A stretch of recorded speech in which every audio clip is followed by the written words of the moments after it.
નમસ્કાર દોસ્તો આપણે કેટલાક વાક્યો તમને આપ્યા હતા. એ વાક્યોમાં એની સાથે કેટલાક નિયમો મૂક્યા હતા કે ભાઈ આ નિયમ પ્રમાણે આ વાક્યોમાંથી તમે શોધી કાઢો કે આ નિયમ ક્યાં લાગ્યો. આપણે એક પછી એક નિયમો જોતા જઈએ અને મેં એવું પણ કહ્યું હતું કે હા, કદાચ કોઈ નિયમમાં એક પણ વાક્ય આપેલા વાક્યોમાંનું ન હોય તો તમે નવા શોધજો. આપણે એક પછી એક નિયમો જોતા જઈએ અને બધું જ સરસ મજાની રીતે રિવાઇઝ કરી લઈએ. દોસ્તો, સાદા વર્તમાન કાળ ત્રીજો પુરુષ એક વચન એસ પ્રત્યય લાગે. તમને ખબર છે એસ અથવા યસ લાગે, પણ આપણે અહીંયા એવું મૂક્યું એસ પ્રત્યય લાગે એવા આપણે વાક્ય શોધવાના હતા. શી બાઈઝ માત્ર એસ પ્રત્યય લાગ્યો હોય. હવે આ ઉપરાંત પ્લેઝ, વર્ક્સ, બ્રિંગ્સ, પુટ્સ આ બધામાં તમે જુઓ માત્ર એસ લાગે છે. ક્યાં ઈએસ લાગે, ક્યાં એસ લાગે, આ આપણે જોવું હોય તો ઈએસનું પણ પૂછ્યું હતું કે સાદા વર્તમાન કાળ ત્રીજો પુરુષ એક વચનમાં ઈએસ પ્રત્યય લાગ્યો હોય એવું ઉદાહરણ કયું તો હી ફ્લાઇઝ. એ ઉદાહરણમાં ઈએસ લાગ્યો હતો.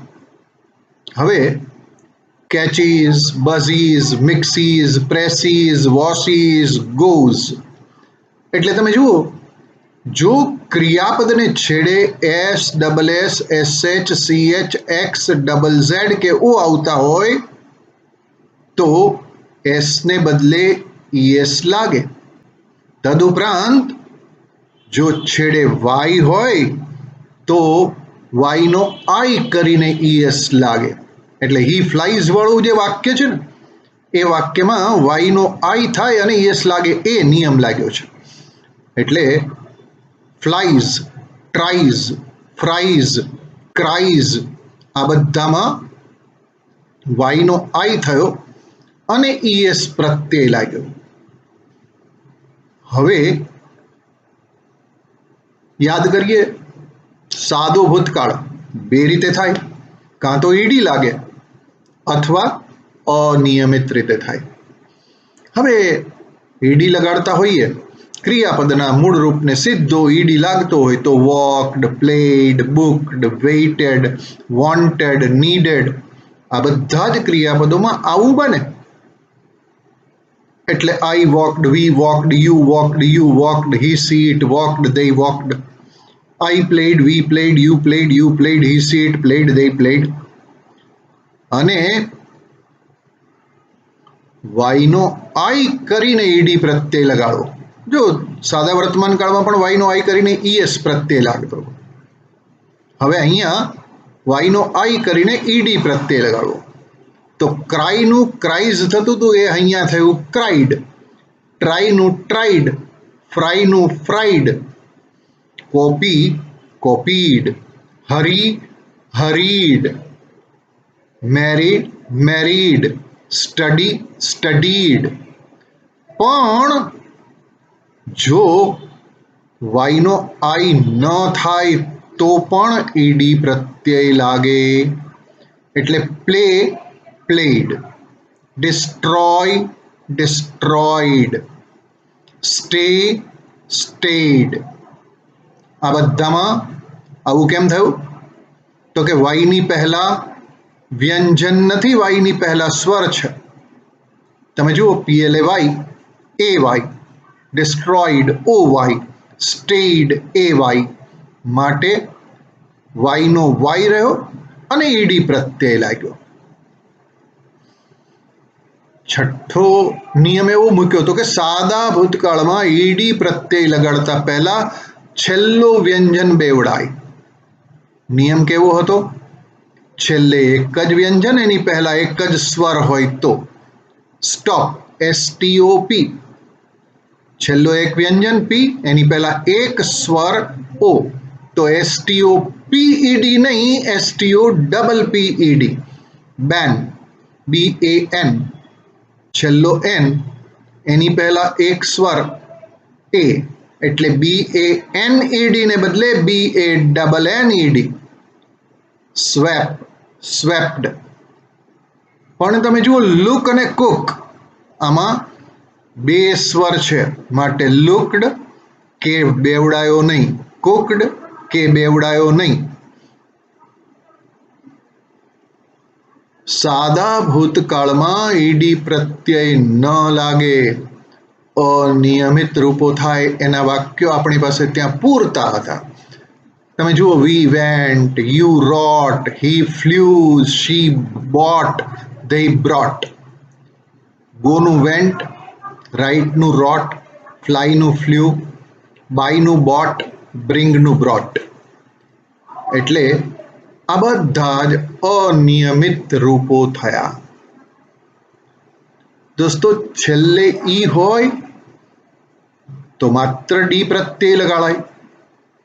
આવું ઉદાહરણમાં ક્યાંય નહોતું, પણ આપણે જોઈએ તો ક્લોઝનું ક્લોઝડ, લવનું લવડ, ડાયનું ડાઈડ, આ બધામાં ખાલી ડી પ્રત્યય લાગ્યો, કારણ છેલ્લે ન બોલાતો હોય તેવો ઈ હતો. ક્લોઝે નથી કહેવાતું, લવે નથી કહેવાતું, ડાયે નથી કહેવાતું. ડાય, લવ, ક્લોઝ માટે ક્લોઝડ, લવડ, ડાઈડ. ઈડી દેખાય છે, પણ છેલ્લો ઈ નીકળી જાય ત્યાર પછી, અથવા તો માત્ર ડી લગાડીને. હવે સાદો ભવિષ્યકાળ લઈએ તો સાદા ભવિષ્યકાળમાં ક્રિયાપદ પહેલા પુરુષમાં શેલ અને બીજા અને ત્રીજા પુરુષમાં વિલ વપરાય. આવા તો ભવિષ્યકાળના બધા જ વાક્યો.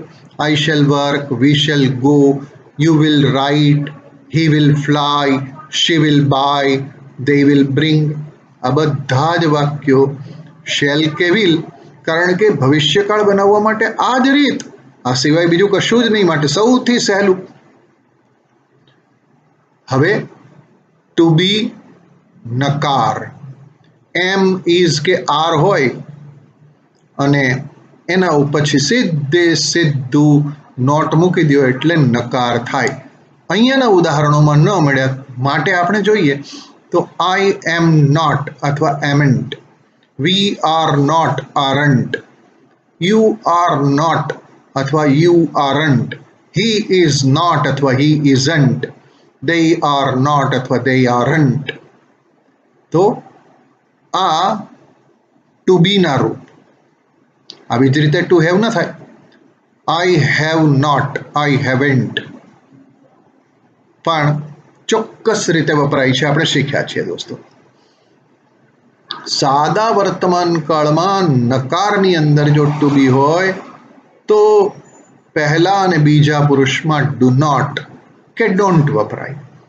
એના ઉદાહરણો આપણી પાસે હતા. I don't work, we do not go, you don't right.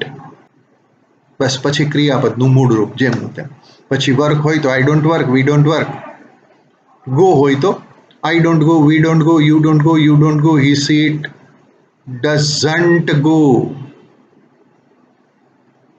અને they don't go. એટલે પહેલા અને બીજા પુરુષમાં.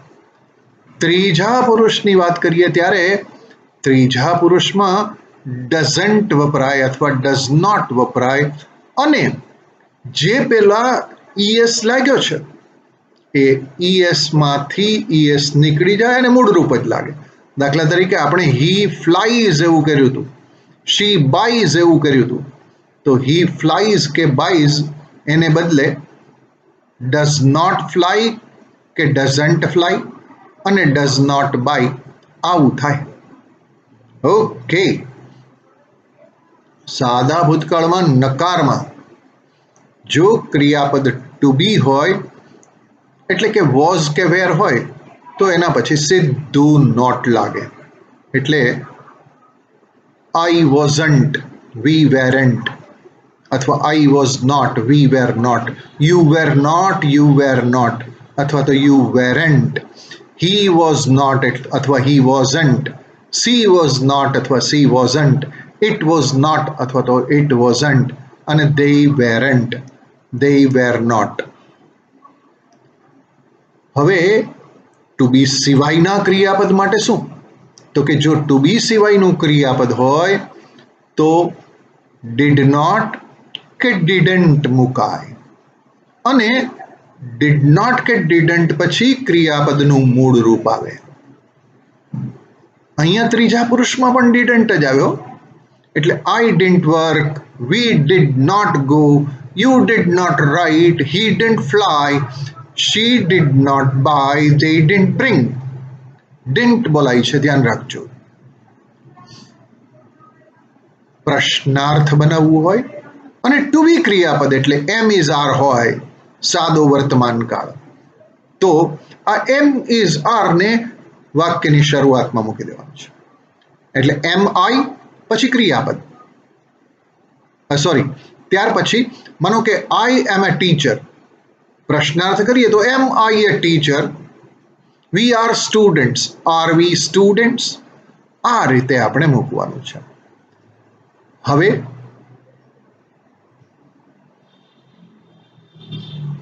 એવો એક નિયમ મૂક્યો હતો કે પ્રશ્નાર્થ વાક્યમાં છેલ્લે પ્રશ્નાર્થ ચિહ્ન મૂકવું, એટલે બધા જ પ્રશ્નાર્થ વાક્યોને તમારી સમક્ષ મૂકી દીધા. કારણ એ તો બધા પ્રશ્નાર્થ વાક્યોમાં પ્રશ્નાર્થ ચિહ્ન તો છેલ્લે આવે જ. પ્રશ્નાર્થ ચિહ્ન વગરનું વાક્ય પ્રશ્નાર્થ ગણાય નહીં. હવે આવે છે સાદા વર્તમાન કાળમાં પ્રશ્નાર્થ બનાવવું હોય તો ક્રિયાપદને જો ટુ બી સિવાયનું હોય એટલે એમ ઇઝ આર સિવાયનું ક્રિયાપદ હોય તો ડુ ક્રિયાપદને સહાયકારક તરીકે મુકાય, અને ત્રીજા પુરુષ એકવચનમાં ડઝ સહાયકારક તરીકે મુકાય. હવે does he fly, does she fly, does it rain, do I go, do we run, આ રીતે આ પ્રશ્નો આપણે મુકાય. ડઝ વપરાય ને પછી એસકેઈએસ નો વપરાય, એટલે does he fly, does she buy, does it rain, જુઓ it rains, she buys, he flies, એને બદલે ફ્લાય, બાય, રેઇન, આ આવી ગયું. અને સાદા ભૂતકાળમાં જો પ્રશ્નાર્થ બનાવવું હોય ને ટુ બી ક્રિયાપદ હોય તો પેલા એમ ઇઝ આરમાં જેમ આગળ મૂક્યું એમ was I a teacher, were we students, આમ were you in Rajkot, was he at Delhi, આપણે આ રીતે પ્રશ્નો બનાવીએ છીએ. અને સાદા ભૂતકાળમાં પ્રશ્નાર્થ બનાવવું હોય અને ક્રિયાપદ ટુ બી સિવાયનું હોય તો ડીડ થી શરૂ કરો, સહાયકારક ડીડ મૂકો, અને મૂળ ક્રિયાપદ જે છે એનું મૂળ રૂપ મૂકો. આઈ વર્કડ હતું એને બદલે did I work, we went હતું એની બદલે ડીડ વી ગો, યુ રોટ હતું એને બદલે did I write, he flew એને બદલે ડીડ હી ફ્લાય, જો બધા મૂળ રૂપ આવ્યા. શી બોટ એને બદલે did she buy, they brought ને બદલે did they bring, yes they brought, no they did not bring. did વપરાયા પછી ક્રિયાપદનું મૂળ રૂપ ઈડી સિવાયનું વપરાય. હમણાં જ આપણે વાત કરી કે did I work, did we go, did you write, did he fly, did she buy, did they bring, આ બધામાં work, go, write, fly, buy, bring, આ બધા જ ઈડી સિવાય એટલે કે મૂળ રૂપ આવ્યા. સાદા ભવિષ્યકાળમાં પ્રશ્નાર્થ બનાવવું હોય ત્યારે શેલ કે વિલને વાક્યની શરૂઆતમાં મુકાય અને છેલ્લે પ્રશ્નાર્થ ચિહ્ન લાગે. એટલે શેલ ને શરૂઆતમાં મૂકી દેવા. આઈ શેલ વર્ક ને બદલે shall I work, we shall go ને બદલે shall we go, you will write ને બદલે will you write, he will fly ને બદલે will he fly, she will buy ને બદલે will she buy, they will bring ને બદલે will they bring. જો શેલ અને વિલ પહેલો અક્ષર કેપિટલ થઈ જાય અને પછી આઈ સિવાયના બાકીના બધામાં વી, યુ, હી, શી, ધે આનો પહેલો અક્ષર આપણે વાક્યની શરૂઆતમાં હતો ત્યારે કેપિટલ મૂક્યો હતો. અહીંયા વાક્યની શરૂઆતમાં રહ્યા નહીં માટે કેપિટલ ન આવે, પણ આઈ હું તરીકે આઈ ગમે ત્યાં હોય એ હંમેશા કેપિટલ જ હોય એ યાદ રાખજો. છેલ્લે હતું કે જો સાદા ભવિષ્યકાળમાં પહેલા પુરુષમાં ક્રિયા ચોક્કસ થશે એમ દર્શાવવું હોય તો શેલને બદલે વિલ વપરાય. હું આવીશ જ એમ કેવું હોય અથવા ભારપૂર્વક કેવું હોય કે હું આવીશ તો I will come, we will go, અમે જઈશું, તો શેલને બદલે વિલ. એટલે કદાચ ક્યાંક શેલને બદલે વિલ લખાઈ જાય તો ખોટું નહીં પડે. ઓકે, તો દોસ્તો આ વાત તમે આખા રિવિઝન તરીકે જોઈ લીધી, પણ આ આખી વાતને એક બાબતને અટકાવી અને આમાં તમે તમારા એક બબ્બે ઉદાહરણો જોડતા જજો, સમજતા જજો અને આગળ ચાલજો ભવિષ્યકાળ સુધી. એટલે બધા જ સાદા કાળ અહીંયા આપણે પૂરા કરીએ છીએ. હવે આવશે ચાલુ કાળ અને એ બહુ ટૂંક સમયમાં એક સાથે 3 ચાલુ કાળ આપણે શીખવા છે. Okay, good luck than.